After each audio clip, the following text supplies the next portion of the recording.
എങ്ങനെ? പിതാവിലൂടെ. അപ്പോഴത്തന്നെ യേശു പറയാ, ബർയോനാ ശീമോനെ, ജഡരക്തങ്ങളല്ല നിനക്കിത് വെളിപ്പെടുത്തിയത്, സ്വർഗസ്ഥനായ എന്റെ പിതാവത്രേ അടുത്ത് വെളിപ്പെടുത്തിയത്. നീ ആരാകുന്നു? നീ ആരാകുന്നു? ഒന്ന് പറഞ്ഞേ. പത്രോസ്. ആരാണ് പത്രോസ്? പത്രോസ് എന്ന വാക്കിനർത്ഥം പാറ. പത്രോസ് എന്ന വാക്കിനർത്ഥം പാറ. നീ ആരാകുന്നു? പത്രോസ് ആകുന്നു. നീ ആരാകുന്നു? പത്രോസ് ആകുന്നു. 1 കൊരിന്ത്യർ 12:3 പറയുകയാണ്, അവരെ അനുഗമിച്ച പാറയിൽ നല്ലോ അവർ കുടിച്ചത്. ആ പാറ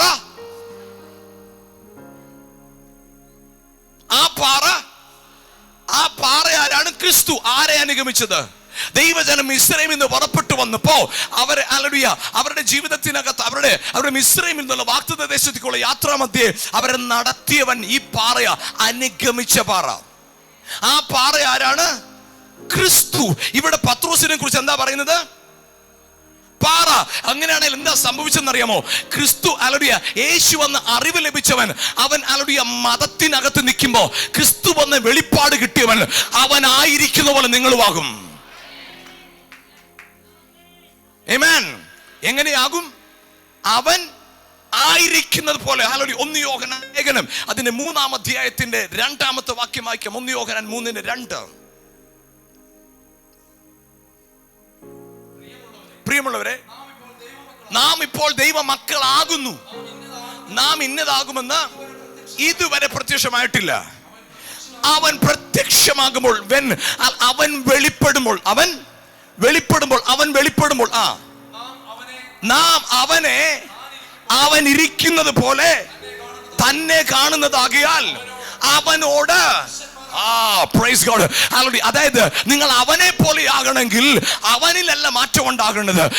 നിങ്ങളിൽ മാറ്റം ഉണ്ടായിട്ട് നിങ്ങൾ അവൻ ഇരിക്കുന്നത് പോലെ അവനെ കാണാൻ തുടങ്ങിയാൽ നിങ്ങളിൽ ഒരു മാറ്റം ഉണ്ടാകും. നമ്മൾ അവന്റെ സാദൃശ്യമായിട്ട് മാറും. ഹല്ലേലൂയ. അപ്പൊ അവന്റെ സാദൃശ്യമായിട്ട് മാറാനായിട്ട് നിങ്ങളുടെ 40 ദിവസം ഉപവാസം അല്ല ഇവിടെ വേണ്ടത്. നിങ്ങളിൽ എന്തുണ്ടാകണം എന്നറിയാമോ? അവനായിരിക്കുന്നത് പോലെ കാണണം. എങ്ങനെ കാണണം? അവൻ ആയിരിക്കുന്നത് പോലെ കാണണം. അവൻ ആയിരിക്കുന്നത് പോലെ കാണണം. അവൻ ആയിരിക്കുന്ന പോലെ കണ്ടാൽ അവനോട് സദൃശ്യന്മാരാകും. അങ്ങനെ നടക്കുന്നത്? അങ്ങനെ നടക്കുന്നത്? അവൻ വെളിപ്പെടുമ്പോൾ അവൻ ഇരിക്കുന്നത് പോലെ കാണണം. അവൻ, നിങ്ങൾക്ക് എന്റെ കൂടെ വരാൻ പറ്റുന്നുണ്ടോ? അതായത് നമ്മൾ ദൈവത്തെ, ക്രിസ്തുവിനെ എവിടെങ്കിലും ഒരു സ്ഥലത്തോ ഏതെങ്കിലും ഒരു മനുഷ്യനിലോ ഏതെങ്കിലും ഒരു വസ്തുവിലാണ് കാണുന്നതെങ്കിൽ അവിടെ അവൻ ഇരിക്കും, ഇവിടെ നിങ്ങൾ നിൽക്കും. പക്ഷെ എപ്പോഴാണോ അവൻ ഇരിക്കുന്നത് പോലെ എന്ന് പറഞ്ഞാൽ, അവൻ ഇരിക്കുന്നത് ഈ കസേരയിൽ എവിടെയുമല്ല, ഒരു പ്രത്യേക രൂപത്തിലല്ല, ഒരു പ്രത്യേക സ്ഥലത്തല്ല, അവൻ എൻ്റെ അകത്തായിരിക്കുന്നത്. അവൻ ഇരിക്കുന്നത് പോലെ നീ കണ്ട അവനെ പോലെ നീ ആവും. ഹല്ലേലൂയ. കാരണം എന്നറിയാമോ? അവൻ അവിടെയും ഇവിടെ മേലും ഇരിക്കുന്നത്. അവൻ എൻ്റെ അകത്തായിരിക്കുന്നത്. അവൻ എൻ്റെ അകത്തിരിക്കുമോ ഞാൻ അവനെ പോലെ ആയില്ലേ? ഞാൻ അവനെ പോലെ ആയില്ലേ? കാരണം എന്താ? അവൻ എവിടെ ഇരിക്കുന്നത്? ഇത് ഏതെങ്കിലും ഒരു സ്ഥലത്ത് വസ്തുവിലല്ല, ഏതെങ്കിലും പ്രത്യേക അഭിഷിക്തനകത്തല്ല, അവൻ എൻ്റെ അകത്തിരിക്കുക. ഒന്ന് പറഞ്ഞ യേശു എൻ്റെ അകത്തിരിക്കുക. ഒന്ന് നല്ല പോലെ ഒന്ന് പറഞ്ഞ യേശു എൻ്റെ അകത്തിരിക്കുക. ആമേൻ. കൊലോസിലേക്ക് നമ്മൾ ആ വാക്യത്തിലേക്ക് വരുന്നുണ്ട്. അവൻ എൻ്റെ അകത്തിരിക്കുക. അവൻ ഇരിക്കുന്നത് പോലെ കാണണം. ആരോ പറഞ്ഞതുപോലെ യേശുവിനെ കാണരുത്. അവൻ ഇരിക്കുന്നത് പോലെ നിങ്ങൾ അവനെ കാണണം. അപ്പോൾ നിങ്ങൾക്ക് ഒരു കാര്യം മനസ്സിലാകും. അവൻ എവിടെയോ വിദേശത്തല്ലിരിക്കുന്നത്, അവൻ എൻ്റെ അകത്തിരിക്കുക. അവൻ എൻ്റെ അകത്തിരിക്കുമ്പോ എൻ്റെ അകത്തൊരു പ്രക്രിയ നടന്നുകൊണ്ടിരിക്കുക. അവൻ ഞാൻ പോലും അറിയാതെ ഞാൻ അവനെ പോലെ മാറിക്കൊണ്ടിരിക്കുക. ഇന്ന് പകൽ യേശുവിന്റെ നാമത്തിൽ ഞാൻ പറയാ, അവൻ നിങ്ങളുടെ അകത്തിരിക്കുന്നെന്ന് നിങ്ങൾ കണ്ടാൽ നിങ്ങൾക്ക് ഒരു കാര്യം മനസ്സിലാകും. നിങ്ങളുടെ ജീവൻ രക്തത്തിലല്ല, ക്രിസ്തുവിലാണ് ഇരിക്കുന്നത്. നിങ്ങളുടെ ജീവൻ ആത്മാവിലെ ഇരിക്കുന്നത് മനസ്സിലാക്കിയാൽ, അവൻ ഇരിക്കുന്നത് പോലെ കണ്ടാൽ, അവൻ മരണത്തെ ജയിച്ച പോലെ നിങ്ങളും ജയിച്ചവരായി മാറും. അവൻ ഉയർത്തതുപോലെ നിങ്ങളും ഉയർത്തവരായി മാറും. അവൻ പുത്രൻ പുത്രനായിരിക്കുന്ന പോലെ നിങ്ങൾ പുത്രന്മാരെ മാറും. അവൻ സിംഹാസനത്തിൽ ഇരിക്കുന്ന പോലെ നിങ്ങളും സിംഹാസനത്തിൽ ഇരിക്കുന്നവരെ മാറും. ഒറ്റ കാര്യമേ ഉള്ളൂ, അവൻ ഇരിക്കുന്നത് പോലെ കാണണം. ഇന്നലെ കേട്ട പ്രസംഗം പോലെ അവനെ കാണരുത്. എവിടെയോ ആരും എഴുതിയ പുസ്തകത്തിൽ വായിച്ച പോലെ അവനെ കാണരുത്. ആരെയും എവിടെ കേൾപ്പിച്ച കഥ പോലെ അവനെ കാണരുത്. അവൻ ഇരിക്കുന്ന പോലെ, അവൻ ഇരിക്കുന്ന പോലെ. അവൻ ഇരിക്കാൻ ഇഷ്ടപ്പെട്ട സ്ഥലം ഏതാണെന്നറിയാമോ? നിങ്ങളുടെ ഉള്ളിലാ, നിങ്ങളുടെ അകത്തിരിക്കാൻ അവൻ ഇഷ്ടം. കാരണം എന്താണെന്നറിയാമോ? ഹല്ലേലൂയ, അവന് നിങ്ങളുടെ സ്വരൂപവും, ആമേൻ, ഹല്ലേലൂയ, നിങ്ങൾക്ക് അവന്റെ സ്വരൂപവുമാ. അവൻ നിങ്ങളുടെ അകത്തിരിക്കുന്നു എന്ന് നിങ്ങൾ കാണുമ്പോൾ നിങ്ങൾ എൻ്റെ മക്കളാ. Hallelujah, hallelujah. ഇന്ന് രാത്രി, ഇന്ന് പകൽ യേശുവിന്റെ നാമത്തിൽ പറയട്ടെ, അവൻ ഇരിക്കുന്നത് പോലെ കാണുന്ന ചിലര് ഇന്ന് ചില കല്ലറകളെ പൊട്ടിക്കാൻ പോവാ. അവൻ ഇരിക്കുന്നത് പോലെ കാണുന്ന ചിലര് ഇന്ന് ചില മുദ്രകളെ പൊട്ടിക്കാൻ പോവാ. അവൻ ഇരിക്കുന്ന പോലെ, അവൻ ഇരിക്കുന്ന എവിടെയാണെന്ന് മനസ്സിലാക്കണം. അവൻ ഇരിക്കുന്നത് ഏതോ ഒരു പ്രത്യേക സ്ഥലത്തല്ല കേട്ടോ. ആമേൻ, ഹല്ലേലൂയ. അവൻ രാവിലെ എഴുന്നേറ്റ് 3:30 പ്രാർത്ഥിക്കുമ്പോൾ അടുത്ത് വരും. പ്രാർത്ഥന തീരുന്ന ഉടനെ അവൻ മോണിൽ കയറി പോകും. അത് കഴിഞ്ഞ് പിന്നെ നീ ഉച്ചയ്ക്ക് പ്രാർത്ഥിക്കുമ്പോൾ ഇറങ്ങി വരും. ഈ ദൈവമല്ല എൻ്റെ ദൈവം, അവൻ നിന്റെ അകത്ത് വസിക്കുന്നു. വചനം ഇങ്ങനെയാ പറയുന്നത്, ദൈവത്തിന്റെ ആത്മാവ് നിങ്ങളുടെ അകത്ത് വസിക്കുന്നു. അല്പചില മണിക്കൂറുകൾക്കല്ല, നീ ഉപവസിക്കുമ്പോൾ മാത്രമല്ല, നീ പ്രാർത്ഥിക്കുമ്പോൾ മാത്രമല്ല. വചനം ഇങ്ങനെ പറയുന്നത്, ഞാൻ ലോകത്തിന്റെ അവസാനത്തോളം എല്ലാ നാളും നിങ്ങളുടെ കൂടെ, നിങ്ങളുടെ കൂടെ, നിങ്ങളുടെ കൂടെ, നിങ്ങളുടെ കൂടെ, നിങ്ങളുടെ കൂടെ, നിങ്ങളുടെ കൂടെ, നിങ്ങളുടെ കൂടെ. അവൻ ഇരിക്കുന്ന പോലെ, അവൻ ഇരിക്കുന്നത് പോലെ. നമ്മൾ എങ്ങനെ അവനെ കാണുന്നത്? ഇന്ന് ചർച്ചയിൽ വന്ന എന്തിനാ? പാസ്റ്ററിൽ ഇരിക്കുന്ന ദൈവത്തെ കാണാൻ. കുഴപ്പമില്ല, ആദ്യം ഞാൻ അവിടെ തുടങ്ങി അല്ലേ. ശുദ്ധിയുള്ളവർ ഭാഗ്യമാർ, അന്യൊരു ദൈവത്തെ കാണാൻ പ്രോബ്ലം. പക്ഷെ അതിൻ്റെ കൂടെ നിന്റെ അകത്തൊരു തിരിച്ചറിവുണ്ടാകണം. ആ അഭിഷേകത്തിലുള്ള പോലെ തന്നെ, Christ is in me, the hope of glory. മഹത്വത്തിന്റെ പ്രത്യാശയുടെ ക്രിസ്തുവിന്റെ അകത്തിരിക്കുക. മഹത്വത്തിന്റെ പ്രത്യാശയുടെ ക്രിസ്തുവിന്റെ അകത്തിരിക്കുക. മഹത്വത്തിന്റെ പ്രത്യാശയുടെ ക്രിസ്തുവിന്റെ അകത്തിരിക്കുക. മഹത്വത്തിന്റെ പ്രത്യാശയുടെ ക്രിസ്തുവിന്റെ അകത്തിരിക്കുക. ആമേൻ. മഹത്വത്തിന്റെ പ്രത്യാശയുടെ ക്രിസ്തു എൻ്റെ അകത്തിരിക്കുക. അവൻ നമ്മുടെ പേര് ചൊല്ലി വിളിച്ചു. എന്തിനാ? അവൻ നമ്മളെ പേര് ചൊല്ലി വിളിച്ചു. എന്തിനാ? ചിന്തിച്ച് നോക്കിക്കേ. ഇവിടെ ഇരിക്കുന്ന ഇത്രയും പേരിൽ ഞാനൊരാളുടെ പേര് വിളിക്കുക, ജോൺസൺ എന്നോ ഇല്ല എന്തോ ഒരു പേര് വിളിക്കുക. ആ പേര് വിളിക്കുന്നതിൻ്റെ ഉദ്ദേശം എന്താ? അയാളുടെ ശ്രദ്ധ എനിക്ക് കിട്ടാനായിട്ടാ. ആ ജോൺസാ ശ്രദ്ധിച്ചേ. അപ്പൊ ജോൺസൺ എന്നെ ശ്രദ്ധിക്കാനായിട്ടാ. മനുഷ്യന്റെ പേര് വിളിക്കുന്നത് ശ്രദ്ധ തിരിക്കാനായിട്ടാ. പക്ഷെ ദൈവം പേര് വിളിക്കുന്നത് ജീവിതത്തെ തിരിക്കാനായിട്ടാ. അവൻ അബ്രഹാമിന്റെ ഒരൊറ്റ വിളി വിളിച്ചു, അബ്രഹാം, ഇന്നു മുതൽ നീ അബ്രഹാമാ. ജീവിതം മാറി.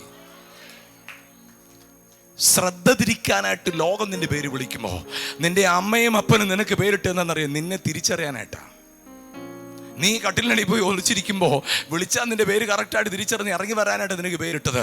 പക്ഷെ സ്വർഗം നിന്നെ പേര് വിളിച്ചത് നിന്റെ ശ്രദ്ധ തിരിക്കാനല്ല, നിന്റെ ജീവിതത്തെ തിരിക്കാനായിട്ടാ. നിങ്ങൾ എന്ത് ചെയ്യണമെന്നറിയാമോ? അവൻ ഇരിക്കുന്നത് പോലെ നിങ്ങൾ കാണണം.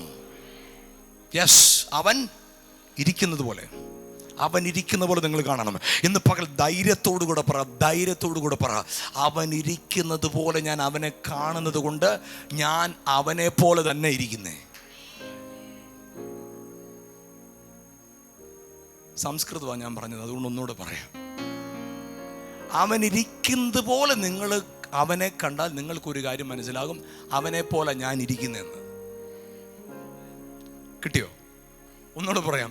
അവൻ ഇരിക്കുന്നത് പോലെ നിങ്ങൾ കണ്ടാൽ നിങ്ങൾക്കൊരു കാര്യം മനസ്സിലാകും, അവനെ പോലെ ഞാൻ ഇരിക്കുന്നെന്ന്. അവനെ പോലെയാ നമ്മൾ ഇരിക്കുന്നെങ്കിൽ അവൻ രോഗിയാണോ? കടമുണ്ടോ? അവൻ ആർക്കൊക്കെ പൈസ കൊടുക്കാറുള്ളേ? അവൻ്റെ പിള്ളേർക്ക് ഫീസ് കൊടുക്കാറുണ്ടോ? 3 മാസം ഫീസ് കൊടുക്കാൻ എന്നിട്ട് പിള്ളേരെ പുറത്തിറക്കി നിർത്തിയിരിക്കുകയാണോ? അവൻ ഇരിക്കുന്ന പോലെ നിങ്ങൾ ഇരിക്കുന്നത് കൊണ്ട് നിങ്ങൾ കാണുന്നതൊന്ന് മാറ്റാമോ? അവൻ ഇരിക്കുന്നത് എവിടെ ഒരു സ്ഥലത്തല്ല, എൻ്റെ അകത്ത്. അവൻ ഇരിക്കുന്നത് എവിടെ ഒരു സ്ഥലത്തല്ല, എൻ്റെ അകത്ത്. എവിടെ? എൻ്റെ അകത്ത്. എവിടെ ഇരിക്കുന്നത്? എൻ്റെ അകത്ത്. എൻ്റെ അകത്ത്. എവിടെ ഇരിക്കുന്നത്? എൻ്റെ അകത്ത്. എൻ്റെ അകത്ത്. ഹല്ലേലൂയ. ഞാൻ പറയട്ടെ, ആമേൻ.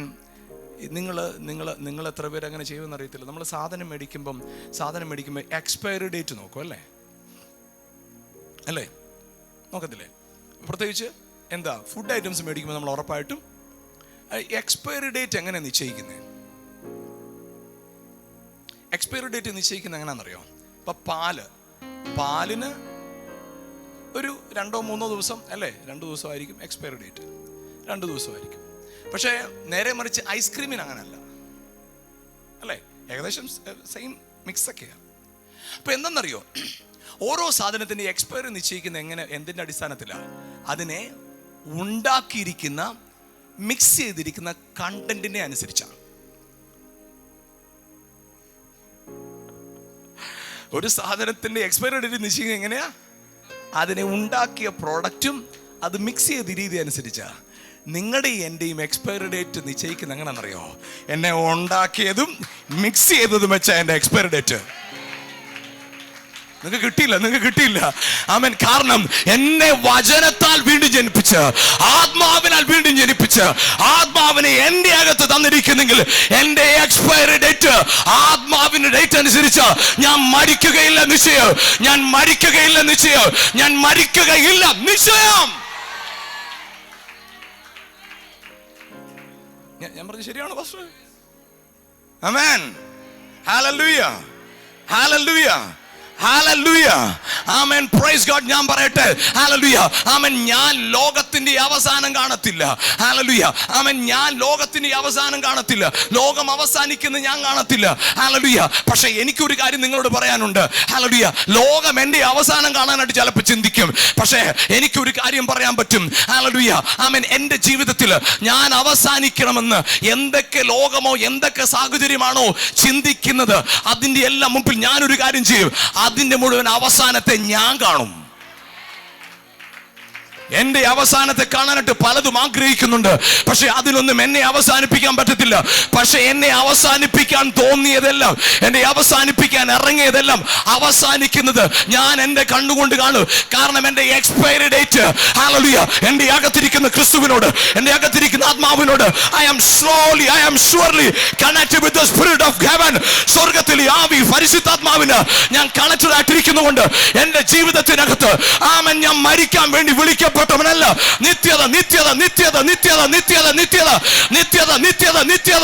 നിത്യതയോട് അവനെ പോലെ.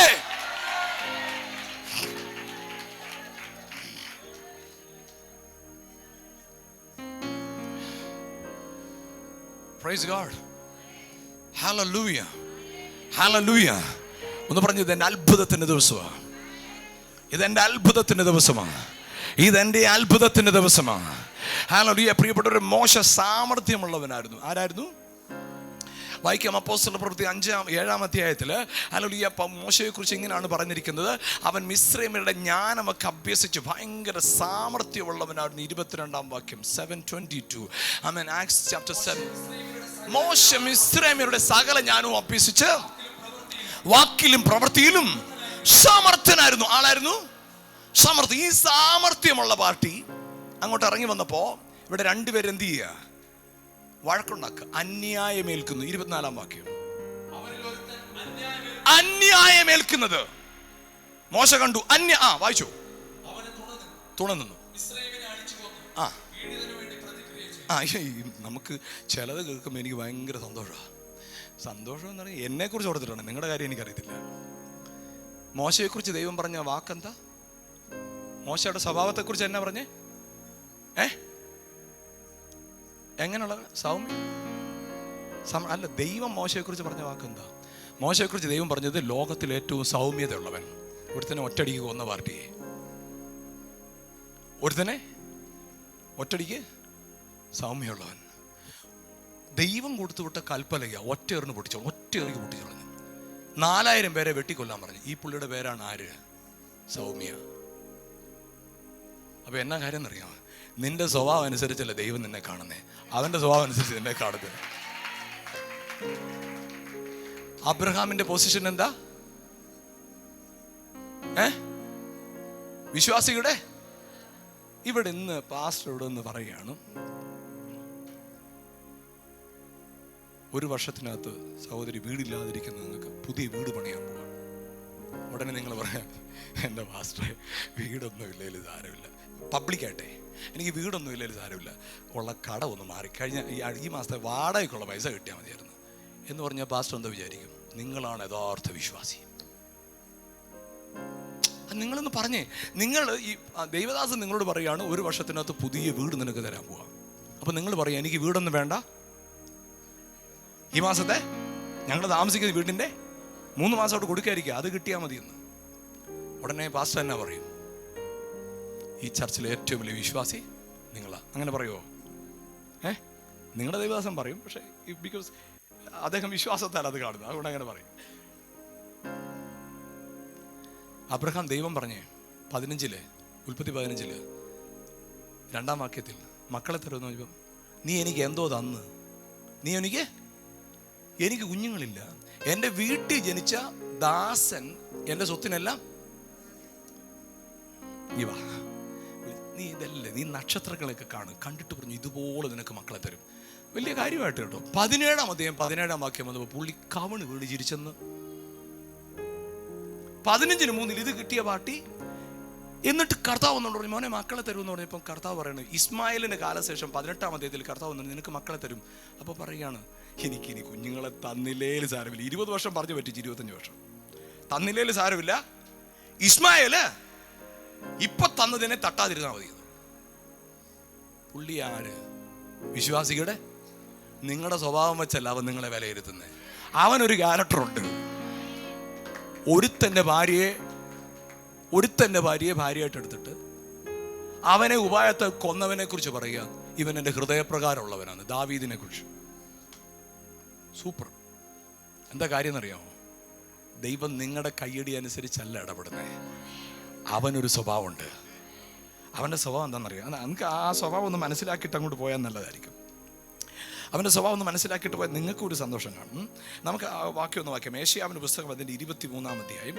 ഏഷ്യാവിൻ്റെ പുസ്തകത്തിൽ അത് നമുക്ക് 43-25 ഒന്ന് വായിക്കാമോ? 43-25 ഏഷ്യാവിൻ്റെ 43-25. അതിൻ്റെ തൊട്ട് മുമ്പ് വാക്യം കൊണ്ട് വായിക്കാൻ ബ്രദറെ. നീ എനിക്കായിട്ട് വായ്പ വാങ്ങിച്ചില്ല, തൃപ്തി വരുത്തിയിട്ടില്ല, നിന്റെ പാപം കൊണ്ട് നീ എന്നെ എന്ത് ചെയ്തു?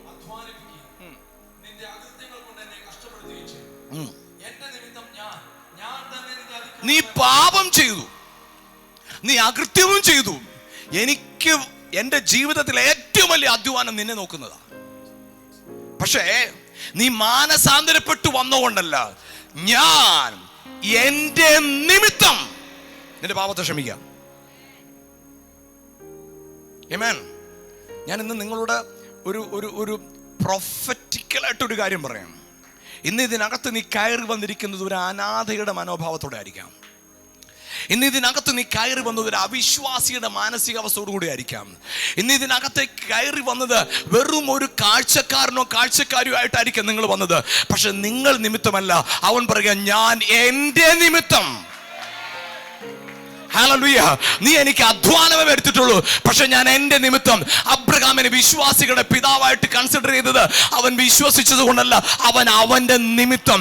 മോശയെ സൗമ്യനായിട്ട് കണ്ടത് അവൻ മിടുക്കനായത് കൊണ്ടല്ല, അവൻ നിമിത്തം. ആമേൻ. ഹല്ലേലൂയ. ദാവീദിനെ ആമേൻ ഹല്ലേലൂയ ആമേൻ അവരുടെ കൂട്ടത്തില് ആമേൻ ഹൃദയപ്രകാരമുള്ളവനായിട്ട് കണ്ടത് ആമേൻ ഹല്ലേലൂയ ദാവീദിന്റെ ഹൃദയം കൊണ്ടല്ല, ദൈവത്തിന്റെ ഹൃദയം കൊണ്ട്. ഞാൻ പറയാം, നിന്റെ പ്രവൃത്തി അല്ല. ഇന്ന് പകൽ നിന്റെ ജീവിതത്തിനകത്ത് നിന്റെ വിശ്വാസം നോക്കിയിട്ടല്ല, നിന്റെ പ്രാർത്ഥന നോക്കിയിട്ടല്ല, നിന്റെ ബൈബിൾ വായന നോക്കിയിട്ടല്ല, നിന്റെ മേൽ അവനുള്ള ഫേവറും. ഇന്ന് യേശുവിന്റെ നാമത്തിൽ ആമേൻ ഈ ആരാധന, ഈ ശുശ്രൂഷ കഴിഞ്ഞ് നീ ഇവിടുന്ന് ഇറങ്ങി പോകുന്നതിന് മുമ്പ് നിന്റെ അനാഥത്വത്തെ മാറ്റുന്ന ദൈവം, നിന്റെ ഹൃദയത്തിന്റെ ഭാരത്തെ എടുത്തു മാറ്റുന്ന ദൈവം, നിന്റെ വിശ്വാസ ദാരിദ്ര്യത്തെ എടുത്തു മാറ്റുന്ന ദൈവം ഇന്ന് പകൽ ഇവിടെ നിന്ന് പറയുക, ഞാൻ എൻ്റെ നിമിത്തം. ഈ മോശ സാമർത്ഥ്യമുള്ളവനായിരുന്നു.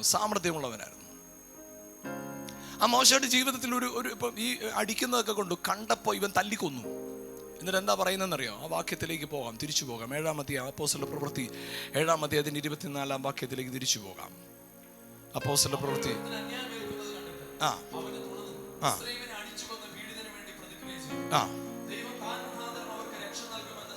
എന്ന് സഹോദരന്മാർ വിചാരിക്കുമെന്ന് ഇവൻ ഗ്രഹിച്ചു. അപ്പോ മോശ വിചാരിക്കുക, എൻ്റെ സാമർത്ഥ്യം കൊണ്ട് എൻ്റെ സഹോദരന്മാർ മിക്കവാറും ഇപ്രാവശ്യം എന്നെ മനസ്സിലാക്കും. പക്ഷെ സംഭവിച്ചത് അതല്ല. മോശ ചെയ്ത കാര്യം തെറ്റാണോ? അല്ല. 25-ാം വാക്യം നോക്കിക്കേ. അന്യായം ഏൽക്കുന്നത് കൊണ്ട് പിറ്റേ ദിവസം 26-ാം വാക്യം അന്യായം ഏൽക്കുന്നതുകൊണ്ട്. അപ്പൊ മോശ ഇടപെട്ടതെല്ലാം അന്യായത്തിനിടയ്ക്ക. മോശയുടെ ഹൃദയം ശരിയാ, ഹൃദയം പ്രവൃത്തി കുഴപ്പമായി പോയി. നമ്മുടെ എല്ലാവരുടെയും പ്രശ്നമാണ്. നമ്മൾ ചിലപ്പോൾ പിള്ളേരെ സ്നേഹിച്ചുകൊണ്ട് പറയുന്നതാ, പക്ഷെ ആ പിള്ളേർക്കത് കേട്ട് കഴിയുമ്പോൾ എങ്ങനെ തോന്നും? ഇതുപോലൊരു മോശം ഒരമ്മ ഈ ലോകത്ത്. പക്ഷെ നമ്മൾ എന്നാ പറയുന്നു? നിന്നെ സ്നേഹിക്കുന്നത് കൊണ്ടല്ലേ ഞാൻ പറയുന്നത്. എങ്ങനെ? നിനക്ക് പോയി ചത്തുകൂടെ എന്ന്. എന്താ ചോദിച്ചേ? ഇതിലും പേര് നിനക്ക് പോയി. ഇന്റൻഷൻ ശരിയാ, പക്ഷെ പറച്ചിൽ ശരിയല്ല. ഇത് തന്നെയായിരുന്നു മോശയുടെ പ്രശ്നം. അകത്തുള്ള സ്നേഹവും കാഴ്ചപ്പാടൊക്കെ ശരിയാ, പക്ഷെ എവിടെയാ പ്രശ്നം? പ്രവർത്തി. ദൈവത്തോടുള്ള എരിവ് നിമിത്തമാണ് മോശ ജനത്തോട് കോപിച്ചത്. പക്ഷേ കൽപ്പന കേട്ട് പൊട്ടിച്ചു. തെറ്റാ. അപ്പൊ ഈ അകത്തുള്ള ആ ആഗ്രഹം ശരിയാ, പക്ഷെ ഡെലിവറി കുഴപ്പാ. ഈ മോശ ഇവിടെ വിചാരിച്ചത് ഇവർ എന്നെ അങ്ങനെ വിചാരിക്കും എന്ന് കരുതി, പക്ഷെ നടന്നില്ല. എന്നിട്ട് ഈ പുള്ളി അവിടുന്ന് ഒരൊറ്റ വിടിയിൽ വിട്ട് എങ്ങോട്ട് പോയി? മിദ്യാനിലെത്തി. മിദ്യാനില് 40 വർഷം എന്താ പരിപാടി? ആടിനെ മേയ്ക്കുക. അപ്പൊ ഈ മോശ ഒരു പ്രത്യേകത ഉണ്ട്. ഞാൻ ഈ പറയുന്ന വാക്ക് ശ്രദ്ധിക്കണേ. വാക്ക് ടുഗദർ, തിങ്ക് ഡിഫറെന്റ്. എന്നോട് പറയട്ടെ, ഒരുമിച്ച് നടക്കുക, വ്യത്യസ്തമായി ചിന്തിക്കുക. വാക്ക് ടുഗദർ, തിങ്ക് ഡിഫറെന്റ്. പക്ഷെ നമ്മുടെ പ്രശ്നം എന്താണെന്നറിയോ? വാക്ക് ഡിഫറെന്റ്, തിങ്ക് ഡിഫറെന്റ്. ഞാൻ പറഞ്ഞ് മനസ്സിലാക്കാമേ. എനിക്കിന്ന് 9 മണി വരെ പാസ്റ്റർ സമയം അനുവദിച്ചിട്ടുണ്ട്. എല്ലാവരും ഉണ്ടല്ലോ ഇവിടെ. മോശ വിചാരിച്ചത് എൻ്റെ ഡ്രസ്സും എൻ്റെ ഈ കഴുത്തിലെ സരപ്പളിയും എൻ്റെ മോതിരം എല്ലാം കാണുമ്പം ഈ ചേട്ടന്മാരെന്നെ സ്വീകരിക്കുമെന്ന്. നടന്നില്ല. പക്ഷേ ദൈവം ചെയ്ത കാര്യം എന്നറിയാം. കഴിഞ്ഞ 40 വർഷം കൊണ്ട് മോശയെ ഇവരിൽ ഒരുവനാക്കി മാറ്റി.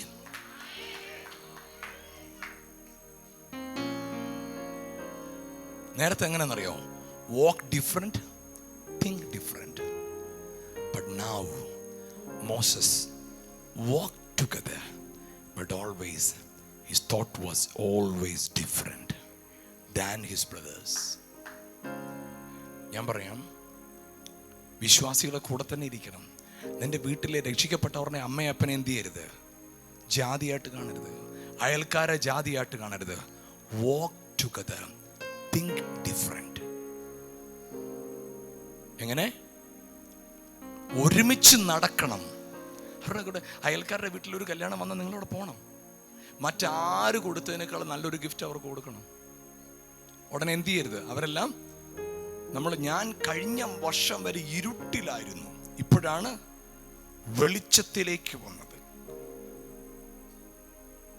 ഇരുട്ടിലും തപ്പി നടന്നതിന് ആരാ ഉത്തരവാദി? നാട്ടുകാരാണ് ഉത്തരവാദി. നിങ്ങളൊരു കാര്യം ചെയ്യുന്നോ, ഞാൻ ഈ കർത്താവിനെ അറിഞ്ഞ നിമിത്തം മുമ്പുണ്ടായിരുന്നതിനേക്കാളും ബെസ്റ്റ് ചെയ്യുമെന്ന് ചിന്തിക്കൂ. വാക്ക് ടുഗദർ, തിങ്ക് ഡിഫറെന്റ്. എന്ത് ചെയ്യണം? ഒരുമിച്ച് നടക്കണം, വ്യത്യസ്തമായിട്ട് ചിന്തിക്കണം. എന്നിട്ട് മോശയെ ദൈവം എങ്ങനെ നടത്തി? കഴിഞ്ഞ 40 വർഷം കൊണ്ട് അവൻ ഒരിക്കൽ ചിന്തിച്ചു, എനിക്കിത് സാധ്യം. പക്ഷെ പിന്നീട് അവൻ ചിന്തിച്ചു, എനിക്കിത് പറ്റത്തില്ല.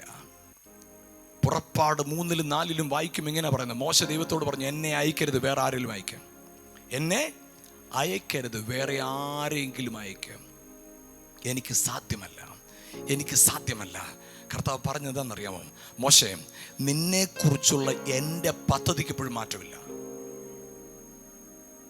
നിന്നെക്കുറിച്ചുള്ള എൻ്റെ പദ്ധതിക്ക് ഇപ്പോഴും മാറ്റമില്ല. മാറേണ്ടിയിരുന്നത് ആരാ? നീയാ. ഇപ്പൊ സംഭവിച്ചതെന്നറിയുമോ? നിന്നിലൊരു മാറ്റം കൊണ്ടുവന്നിരിക്കുക. ഇപ്പൊ നിനക്ക് ബോധ്യമായി എനിക്ക് സാമർഥ്യമില്ല എന്ന്. കർത്താവിന് വേണ്ടത് എനിക്ക് കഴിയുമെന്നുള്ള അഹങ്കാരമോ എനിക്ക് കഴിയത്തില്ല എന്ന തെറ്റായ താഴ്മയോ അല്ല വേണ്ടത്. ദൈവത്താൽ സാധ്യമെന്ന ഫെയ്ത്ത് ആ കർത്താവിന് വേണ്ടത്. ഒന്നുകൂടെ ഞാൻ പറയാം, എനിക്കിത് പറ്റും എന്ന പ്രൈഡും കർത്താവിന് വേണ്ട. എനിക്കിത് സാധ്യമല്ല, അങ്ങനത്തെ ആവശ്യമില്ലാത്ത താഴ്മയും വേണ്ട. എന്നെ ബലപ്പെടുത്തുന്നവൻ മുഖാന്തരം. ഹല്ലേലൂയ. ഒന്ന് പറഞ്ഞ്, എന്നെ ശക്തനാക്കുന്നവൻ മുഖാന്തരം, എന്നെ ശക്തനാക്കുന്നവൻ മുഖാന്തരം, എന്നെ ശക്തനാക്കുന്നവൻ മുഖാന്തരം ഞാൻ സകലത്തിനും മതിയായവൻ.